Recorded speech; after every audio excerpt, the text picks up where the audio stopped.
Tumae ka, no? Ha? Tumae ka? Ba't galit ka? Ay, aminin mo lang tumae ka. Tumae ka, no? Dibla, tumae ka? Tingnan natin kung tumae ka, ha? Hmm? Kung tumae ka talaga, tingnan natin, ha? Tingnan natin kung tumae ka talaga, ha? Dali lang, ha? Pause muna natin, ha? Lagay tikal, ah. Ayan na, buksan natin, ha? Buksan natin kung tumae ka talaga, ha? Sandali, ha? Ipadala natin kay mama mo to kung tumae ka talaga. Dali lang, pause muna natin, ha?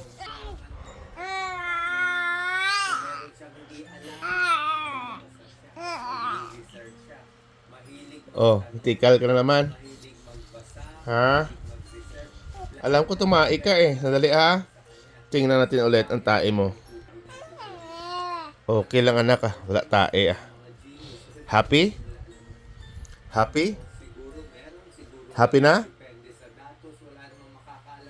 Happy? Sus, happy? Happy? Happy? Smile, be? Oh, happy ka? Ay, mag-smile?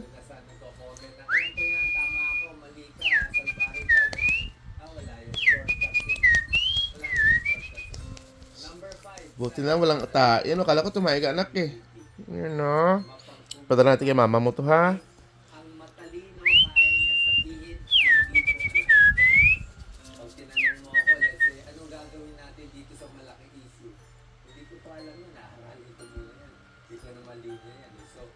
Pwede niya sabihin, hindi ko alam. Pero yung hindi matalino, sasabihin niya, alam ko na lahat yan. O, kahit hindi niya alam, mag-i-invento na lang siya. Yung mga may Alzheimer's, mga yan, yung nag-i-invento na lang yung computer. O ano na lang, parang sirang computer. So, pag pinipilit niya, alam niya, hindi ko Massage, massage, massage, massage. yung hindi matalino, mayabang. Dinadaan na lang sa lakas ng dating sa forma na lang shortcut, di ba? Pag mo paaralin, formahan mo na lang. Reklamo na. So, mas humble. Kaya mo lang minamasahe ka?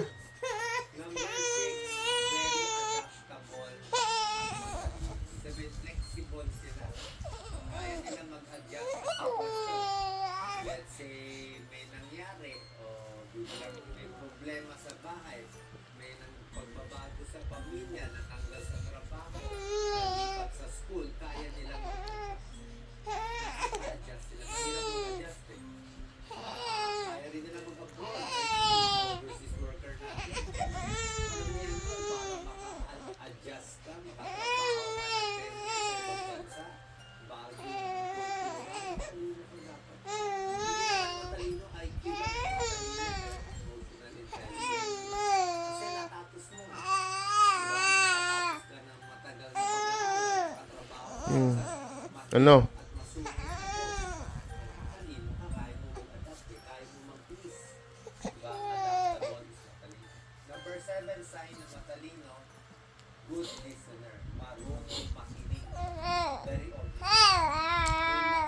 Kung matalino, hindi yan nakikinig. Ang hindi matalino, gusto lang salita ng salita. Kahit walang sense, kwento lang ng kwento, wala namang kabagay. Pero yung marunong makinig, ibig sabihin, hindi mo pakinggan yung opinion mo. Gusto niya matuto eh. Diba? Malay mo tama ka, malay mo mali ka. Attentive listener, maganda yung empathy niya. So, mas maganda po yun. So, good listener na matalino. Number 8 sign ng matalino, may empathy. Anong empathy? Napi-feel niya yung nararamdaman ng iba. Pag yung ibang tao ay na sumasama na loob, alam niya. Pag ibang tao natutuwa, alam niya. Pag ibang tao pinipeke siya, niloloko siya, alam niya. Hindi siya agad-agad maloloko. Alam niya kung may napi-feel niya yung feelings ng iba. Sensitive siya sa iba. May emotional intelligence. Di ba may taong gano'n? Meron naman iba tayong kaibigan, manhid, walang pake. Umiiyak na yung isa, galit na yung kaibigan nila. Pag uwi nun, kukuha na ng baka kumuha na ng bato, babatuhin ka na, di pa niya alam.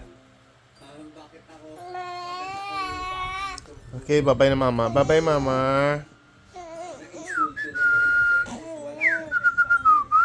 Isip niya biro lang. Pero pag may empathy ka, oops. Wow, wow. Ito, dapat mag-adjust. Wow, wow. Wow, wow, wow. Number 9, ang matalino, fast learner. Mm-hmm. Mabilis matuto. Turuan mo lang gawin itong bagay. Ganito ang tamang pag-ayos mo. Wow, wow. Meow, meow.